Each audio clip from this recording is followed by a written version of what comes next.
दिल्ली के मुख्यमंत्री अरविंद केजरीवाल को शराब घोटाला मामले में ईडी ने आज 9वां समन भेजा है।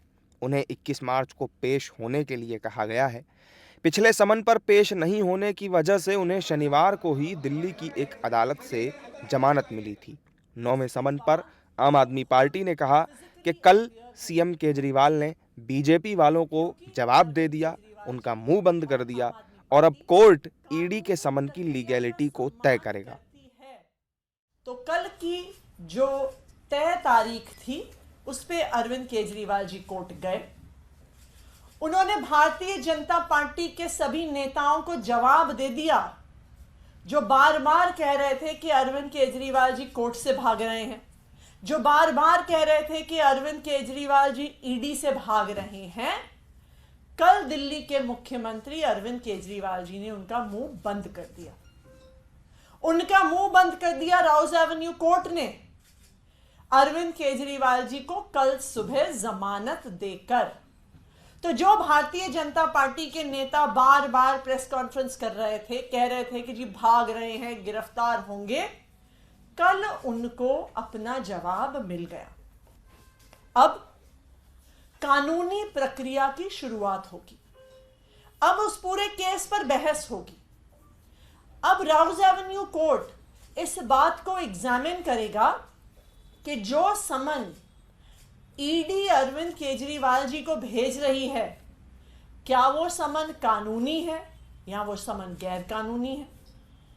क्या अरविंद केजरीवाल जी को उस समन पे जाना होगा या उनको नहीं जाना होगा। अब इस पूरे मसले पर कानूनी बहस शुरू होगी। वहीं दूसरी तरफ बीजेपी इस मामले में अरविंद केजरीवाल पर हमलावर हो गई।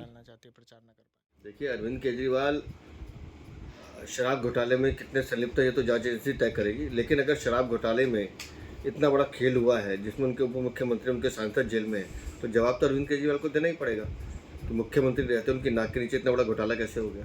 कानून अपना काम कर रहा है और कानून के तहत ईडी समन इशू कर रहा है, लेकिन अफसोस दिल्ली के मुख्यमंत्री कानून का सम्मान नहीं करते और कानून से भाग रहे हैं।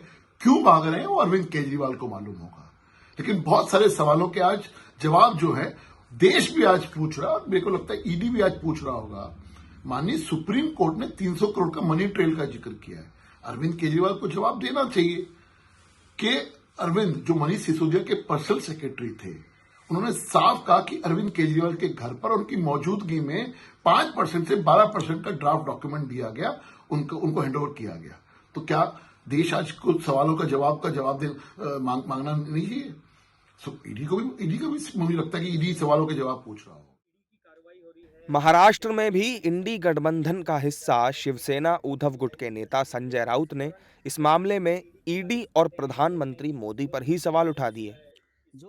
जो क्रिमिनल गुनहगार लोग हैं, लॉटरी किंग जैसे वो आपने देखा होगा, इलेक्टोरल बॉन्ड वाले, जिसके ऊपर ईडी की रेड्स हो गई है, उसका मतलब वहाँ मनी लॉन्ड्रिंग हुआ है ये लोगों के ऊपर।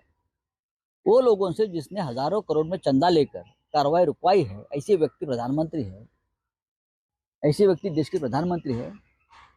ईडी तो उनकी गैंग की मेंबर है, वसूली गैंग की। ईडी वसूली गैंग की मेंबर है और नरेंद्र मोदी जी उनके सूत्रधार है। तो सबसे पहले मनी लॉन्ड्रिंग का मुकदमा देश के प्रधानमंत्री के ऊपर चलना चाहिए। चुनावी मौसम में अरविंद केजरीवाल को ईडी के 9वें समन पर सियासत अभी और भी तेज हो सकती है।